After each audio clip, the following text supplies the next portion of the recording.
Welcome to the Tucson Tasty Show. I'm your host, Wesley Source, and we got to travel down to Sonora, Arizona and visit Vera Earl Premium Beef. You can find them at vepremiumbeef.com. Hey guys, and welcome to Vera Earl Premium Beef and Vera Earl Ranches. My name's Sonora, and I am the head of operations here, and we're gonna go on a little tour today. So why don't you come on back? What we call care certification. So care certification covers 4 different pillars. So it covers animal husbandry, community, or employee welfare, sustainability, and of course I can't think of the fourth one. Anyway, so that we actually get physically audited on. So we have people come out, we have to keep very meticulous records with our cattle that show where they went, where they came from. If we sell cattle in our cow-calf operation, which is not part of this, it's another facet of the ranch, all of that paperwork follows those cattle throughout their life. So essentially it's kind of like a provenance in art. We have to have paperwork that proves when they shipped, where they shipped, how many, everything. So, and again, we get audited on that. We get audited on all that paperwork. People come out and inspect the ranch. They watch the guys work. We're held to a very high standard, but we pride ourselves on that. So, if you haven't been out to Vera Earl Premium Beef and seen the landscapes that are around the ranch, you're missing out. You've got to go down and check them out right in Sonora and see them at VeraEarlPremiumBeef.com. Oh, please tell us about the history of the ranch.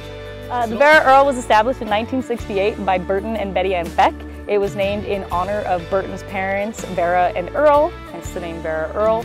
And today it is 3rd generation, so it's still being run by Burton's grandson, Ian Tomlinson, and his family. Ian has 2 daughters who are eventually going to take over the ranch as well, so it's not looking like it'll be leaving the family anytime soon. So just a little bit about the ranch history. The ranch again was founded in 1968.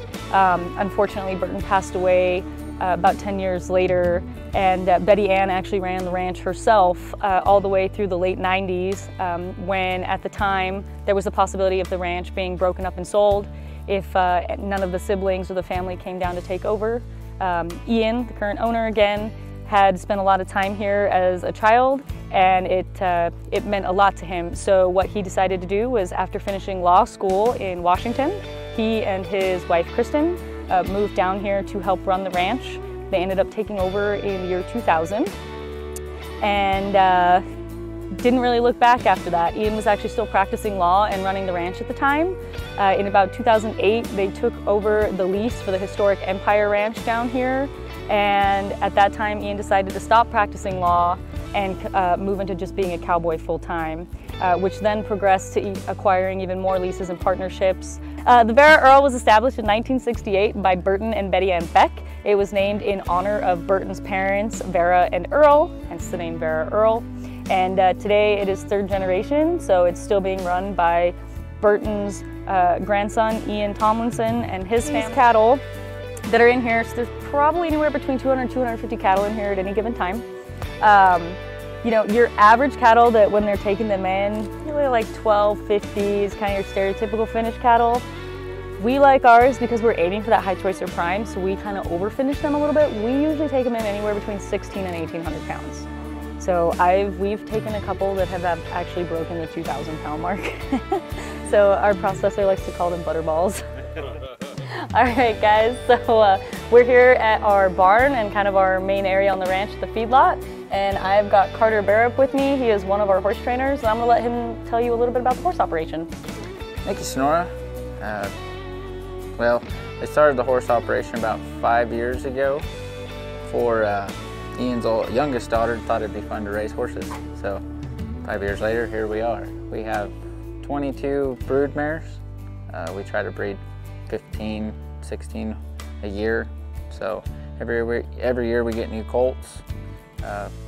At 3 years old, Bailey, Kenyon, and I, who make up the horse operation, we ride them through the spring works, help gather cows, brand calves, all that cool stuff on them, and then I string them to all the camp guys that take care of cows.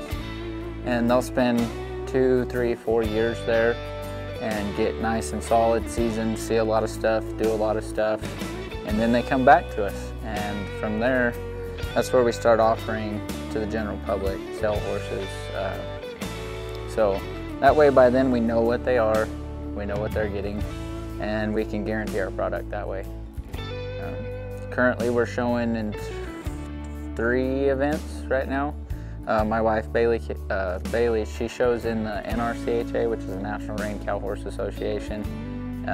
She actually just won the Southwest region, I believe, for the limited open hackamore on a home race mare, VE1 hired gun. She's the first show horse that was raised on the place, so that's pretty cool.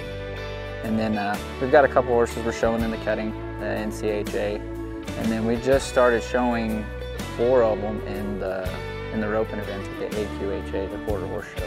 So doing pretty good there. We're just in the infant stages, but it's been a lot of fun building. Studs. We have 3 studs standing. Our oldest stud is an own son of Metallic Cat. He's 10 coming 11. His mom was by Little Trona. She produced, I think, something like $250,000 in progeny earnings. Metallic Cat, of course, is a household name in the horse industry anymore. He's kind of one of the legends. Our next stud is a Once in a Blue Boon, son of Once in a Blue Boon, out of a highbrow cat, highbrow masterpiece. She's produced, but I don't have those numbers on hand. And then we have a home race stud. He's the first one we thought was going to make it in the world of producing. He's a son of Shiny Outlaw, who, he won derbies, 5'6". He showed him in the world's greatest. It's been a really good horse out of one of our own daughters, a Smart Little Lena. So it's been good. Yeah, we got a bright future ahead of us here.